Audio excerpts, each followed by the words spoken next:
Hey everybody, welcome to July. Hope you are having a fantastic summer and things have kind of regulated. I know that first month is always like routine and change and what's routine anymore. So anyway, summer temps are up, home prices are up, inventory is up, we're just up. So let's talk about that as we get into our local numbers, and then I have some data and some info for you as we look at what's happening on a national level.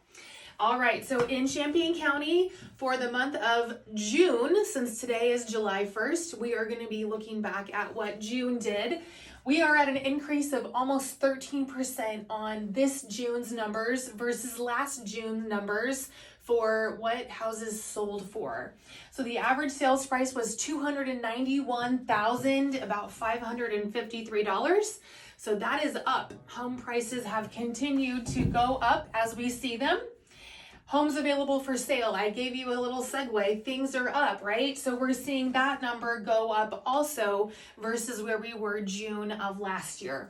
So when we look at our trending chart, our inventory still is down compared to where we were overall in years past. However, when we compare June of 2023 to June of 2024, we're up almost 12% of what that inventory number is. And we had 91 houses come on available for sale in the month of June of 2024. All right, so then let's talk about under contract. That number is also up. So we're going to get into what all of this going up means.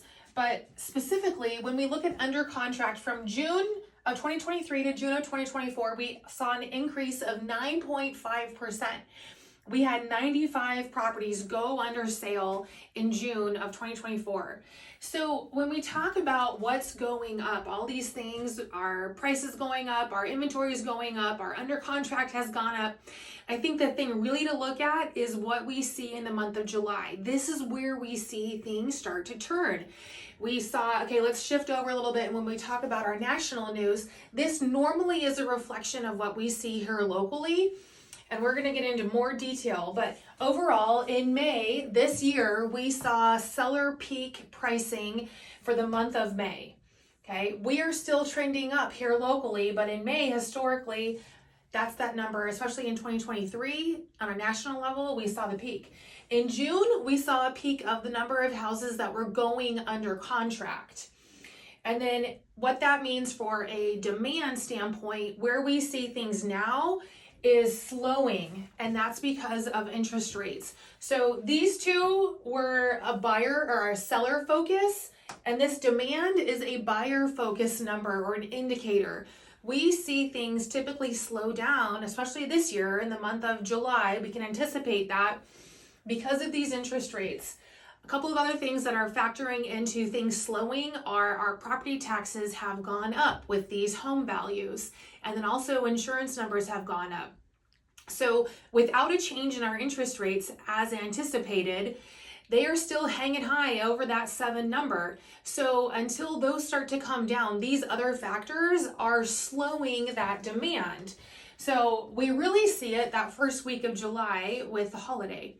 So I'm not giving any red flags, and that's not what I'm indicating, but what we historically see is the first week of July slowing down with activity just overall, and then be aware of that, those other key indicators from the seller perspective that happened earlier on in the year.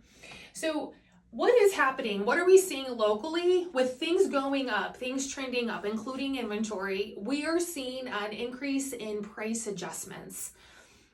I don't have the data, I'm starting to track it here locally, but what we know is months before, weeks before, we hadn't seen any real price adjustments. We are seeing significant price adjustments in the number of price adjustments happening, and then also in the amount of what a house is adjusting. They're adjusting pretty aggressively, pretty quickly after being on the market if they have not attracted a buyer. So just a few things to keep into consideration. All good stuff, all good data. You might be wondering, if we look close up at these charts, what the yellow numbers are. They are July. So just for example, in price, we saw June of last year at a price of $254,000, and then that number dropped in July. And I bring those up because if we see things start to trend a different direction, I want you to know ahead of time what to anticipate for the following month. So We're here for you. We're here for your questions. Happy 4th. Happy birthday to my youngest, Drew. She was due on the 4th of July and she came a little bit early on the 3rd. So we'll be celebrating all month. I hope you have a great month, great week, and let us know what questions you've got. Thanks so much. Bye-bye.